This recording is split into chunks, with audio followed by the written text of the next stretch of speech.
how to remove Meet Now on Microsoft Windows. Simply search for gpedit.msc.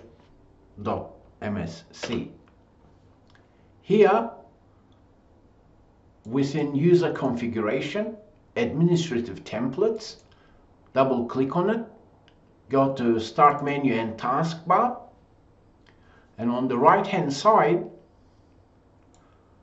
here you will see an option to remove the Meet Now icon. Double click on it and select Enabled, as in you're enabling the removing of Meet Now icon. Press Apply, press OK. Next, go to your Windows setting, search for Taskbar, turn System Icons on and off.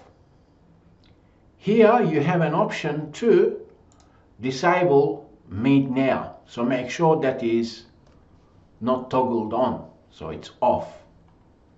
Then finally right click and press Hide.